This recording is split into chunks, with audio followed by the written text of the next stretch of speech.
నమస్తే, welcome to speed news.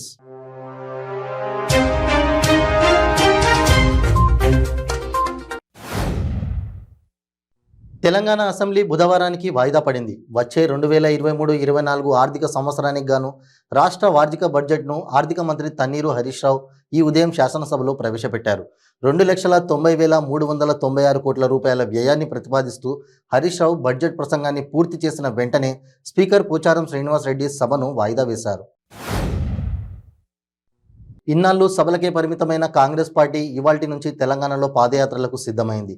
అందులో భాగంగా టీపీసీసీ చీఫ్ రేవంత్ రెడ్డి తన ఇంటి నుండి మేడారంకు బయలుదేరారు. ఆయన కూతురు ఆయనకు హారతి ఇచ్చి ఆల్ ద బెస్ట్ చెప్పింది. జగన్ షాడిస్టులా మారిపోయాడంటూ రాయలసీమ పరిరక్షణ సమితి అధ్యక్షులు బైరెడ్డి రాజశేఖర్ రెడ్డి సంచలన వ్యాఖ్యలు చేశారు. రాయలసీమలకు వైసీపీ ప్రభుత్వం చేసింది శూన్యమని, తాగునీటి ప్రాజెక్టులను పూర్తి చేయాలని డిమాండ్ చేశారు. భారత వాయుసేనకు చెందిన ఓ ఉద్యోగి పెళ్లికి ఇంకా 10 రోజులు మాత్రమే ఉందన్న సమయంలో ఇంట్లో ఫ్యాన్కు ఉరియేసుకుని ఆత్మహత్య చేసుకోవడం ఏలూరు జిల్లాలో కలకలం రేపింది. మహాసంకల్ప విశ్వశాంతి గాయత్రి మహాయజ్ఞ కార్యక్రమాన్ని పశ్చిమ గోదావరి జిల్లా పాలకొల్లులో అత్యంత వైభవంగా నిర్వహించారు. పట్టణ శివారు ఉల్లంపరు వద్ద ఏర్పాటు చేసిన ప్రత్యేక హోమశాలల్లో 108 అగ్నిహోత్రాలతో 3,000కు పైగా దంపతులచే ఈ కార్యక్రమాన్ని అత్యంత శాస్త్రోక్తంగా జరిపించారు. నెల్లూరు జిల్లా మరిపాడు మండలం జాతీయ రహదారిపై రోడ్డు ప్రమాదం చోటు చేసుకుంది. వాకాడు డిపోకు చెందిన ఆర్టీసీ బస్సు ఎదురుగా వస్తున్న లారీ 2 ఢీకొన్నాయి. కావలి వైసీపీ ఎమ్మెల్యే రామిరెడ్డి ప్రతాప్ కుమార్ రెడ్డి మాత్రం కోటంరెడ్డి పార్టీ వీడుతుండటంపై భావోద్వేగంగా స్పందించారు. కోటంరెడ్డి శ్రీధర్ రెడ్డి పార్టీ వీడటం చాలా బాధాకరమైన విషయమని ఎమ్మెల్యే రామిరెడ్డి ప్రతాప్ రెడ్డి పేర్కొన్నారు. ఏపీలోని శ్రీకాకుళం జిల్లాలో ఘోర రోడ్డు ప్రమాదం జరిగింది. జిల్లాలోని ఆమదలవలస మండలం మందడిలో వేగంగా వచ్చిన లారీ ఉపాధి హామీ కూలీలపై దూసుకెళ్లింది. దీంతో 4 మహిళా కూలీలు అక్కడికక్కడే దుర్మరణం పాలయ్యారు. తిరుమల శ్రీవారిని పలువురు ప్రముఖులు దర్శించుకున్నారు. ఉదయం వీఐపీ దర్శన సమయంలో కేంద్ర మంత్రి మురుగన్ దర్శించుకొని మొక్కులు చెల్లించుకున్నారు. అనంతరం ఆలయ అర్చకులు ఆశీర్వదించి తీర్థ ప్రసాదాలు అందజేశారు. ముఖ్యమంత్రి కేసీఆర్పై వైఎస్ఆర్టీపీ అధినేత్రి వైఎస్ షర్మిల తీవ్ర స్థాయిలో విరుచుకుపడ్డారు. ఆమె మీడియాతో మాట్లాడుతూ శ్రీరామ్ సాగర్ నీళ్లు కేసీఆర్ సొంత ఆస్తైనట్లు ఫీల్ అవుతున్నారని మండిపడ్డారు. మహారాష్ట్ర వాళ్లకు అప్పనంగా అర్పించే ప్రయత్నం చేస్తున్నారని ఆరోపించారు. కుమ్రంభీం ఆసిఫాబాద్ జిల్లాలో ఆర్టీసీ బస్సు బోల్తాపడ్డ ఘటన చోటు చేసుకుంది.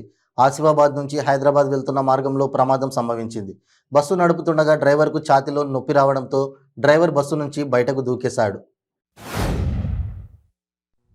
సిద్దిపేట జిల్లా Cheriyal CI శ్రీనివాస్ని Siddipet CP Swetha Reddy suspend చేశారు. విధుల పట్ల నిర్లక్ష్యంగా వ్యవహరించినందుకు సస్పెండ్ చేస్తూ ఉత్తర్వులు జారీ చేశారు.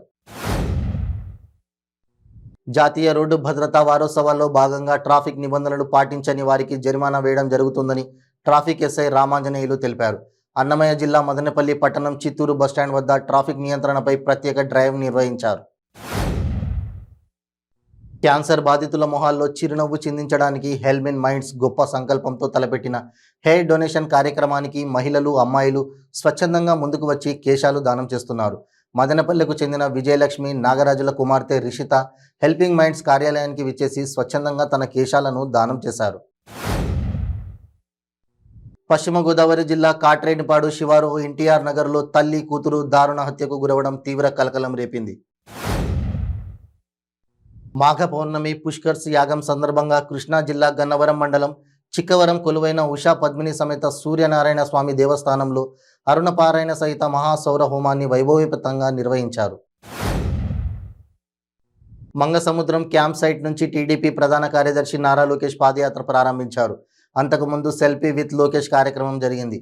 ప్రతిరోజు సుమారుగా 1000 మందికి క్యాంప్ సైట్ వద్ద లోకేష్ సెల్ఫీలు ఇస్తున్నారు. ఎన్టీఆర్ జిల్లా విస్సన్నపేట మండలం నూతిపాడు గ్రామంలో విస్సంకోటి గణపతి ఇంట్లో కరెంట్ షార్ట్ సర్క్యూట్ వల్ల ఇల్లు దగ్ధమైంది. సుమారు 8 లక్షల ఆస్తి నష్టం జరిగింది. కరెన్సీ నోట్లు, బాండ్లు, ఇతర పత్రాలు, 5 కాసుల గోల్డ్, వెండి అన్నీ అగ్నికి ఆహుతయ్యాయి.